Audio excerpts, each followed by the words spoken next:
నా మారు నిత్యము యేసునందు పుట్టినందున యేసునందు పుట్టినందున సంతోషమే సమాధానమే సంతోషమే సమాధానమే సంతోషమే సమాధానమే చెప్పనా శక్యమైన సంతోషం చెప్పనా శక్యమైన సంతోషం శాంతి సమాధానం ఇచ్చిన యేసు ప్రభువుకు నీవు రచించిన యేసు ప్రభువుకు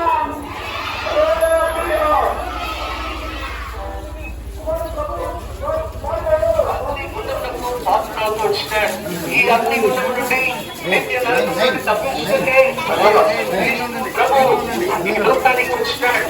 ఈ లోకానికి వచ్చి సర్వకోటి మానవాళి పాప పరిహారార్థమై తన పరిశుద్ధమైన రక్తమును కార్చినాడు. పరిశుద్ధమైన బైబిల్ సెలవిస్తా ఉంది, రక్తము చిందింపకుండా పాప క్షమాపణ కలుగదు. ఈ రక్తము పాపము లేని రక్తమై ఉండాలి. అందరూ పాపులే. ఈ పాపము లేని రక్తం వివరిస్తారు. అందుకే దేవాది దేవుడు మానవ రూపము దాల్చి ఈ లోకానికి వచ్చి తన పరిశుద్ధమైన పాపము లేని రక్తమును కార్చినాడు. ఆ రక్తంలో ప్రతి మానవునికి కూడా పాప క్షమాపణ ఉందని పవిత్ర గ్రంథమైన బైబిల్ సెలవిస్తా ఉంది.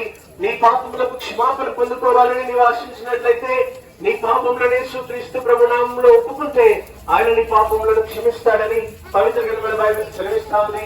ప్రభు యేసునందు విశ్వాసం ఉంచుము, అప్పుడు నీవును నీ ఇంటి వారును గొప్ప రక్షణ పొందుదురు.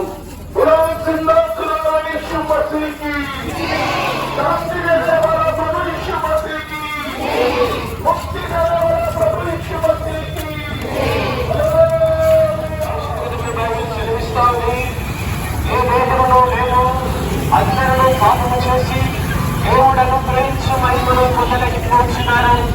పవిత్రమైన బైబిల్ తెలుస్తాంది, పాపము వలన జీవితము మరణము, అయితే దేవుని కృపావరము మన ప్రభువైన యేసుక్రీస్తునందు నిత్య జీవము.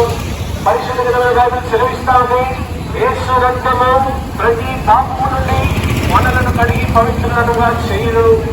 పవిత్రమైన బైబిల్ సెలవిస్తా ఉంది, మన పాపములను మనం ఒప్పుకొనిన యేసుక్రీస్తు ప్రభు నమ్మదగిన వాడు, నీతిమంతులను కనుక ఆయన మన పాపములను క్షమించి సమస్త దుర్నీతి నుండి మనలను కడిగి పవిత్రులుగా చేయను.